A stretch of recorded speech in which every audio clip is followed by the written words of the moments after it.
جاهزين يا أولاد؟ إي حجي. ما جاي أسمعكم؟ بلي حجي. سبونج من يسكن بغداد ويحبه الأولاد.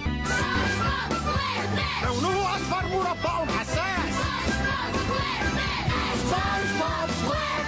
سبونج بوب سكوير.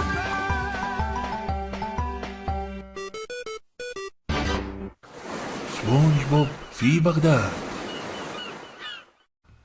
الأمطار والفيضانات الأخيرة اللي ضربت بغداد حولتها إلى مستنقع كبير، وخلت الشوارع والبيوت بيئة مناسبة للحياة المائية، وهذا الأمر دفع سكان قاع الهامور للعيش في بغداد، فصارت بغداد هي قاع الهامور، وقاع الهامور صارت هي بغداد.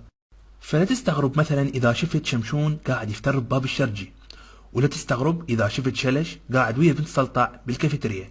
كلش عادي، منظر طبيعي بمدينة طبيعية. ونروح هسه البطل قصتنا سبونج بوب، هذا الولد اللي تخرج أخيرا من جامعة بغداد، وكان سعيد بحصوله على الشهادة لأنه كان يريد يتوظف ويحصل على راتب يعيشه ويخليه يقدر يفتح بيت. تخرجت. قضيت الشهادة. راح اشتغل. تخرجت. وراح سبونج بوب وقدم للوظيفة، وقاعد ينتظر وينتظر وينتظر وينتظر. أخيرا سبونج بوب اقتنع بأن الوظيفة راح تتأخر ويمكن ما راح تجي أبد، فقرر يعوف الشهادة على صفحة ويدور له على شغل، وافتر بغداد شارع شارع ومحلة محلة. وأخيرا جاره أبو نعال دلاه على محل صاحبه حج سلطع.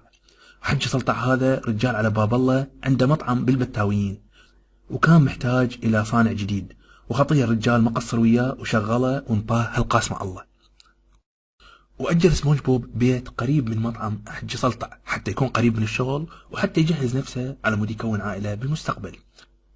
وكان بجوار هذا البيت بيت الفنان شفيق، أحد رواد المقام العراقي العريق.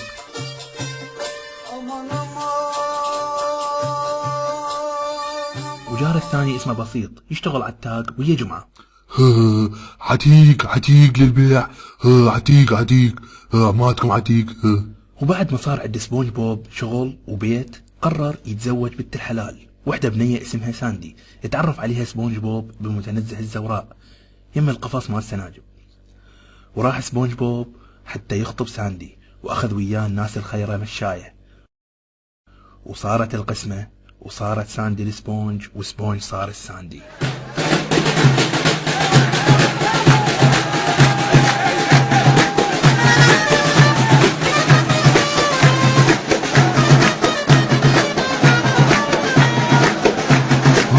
شايف خير ومستايلة.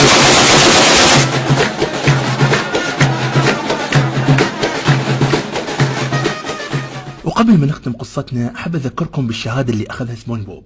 تدرون هاي الشهادة هسه وين؟ الشهادة هسه موجودة بالقاصة مال حج سلطة يم الوصفة السرية مالته. هو هذا مكانها الطبيعي، مجرد وثيقة معنوية لا أكثر ولا أقل. إلى اللقاء.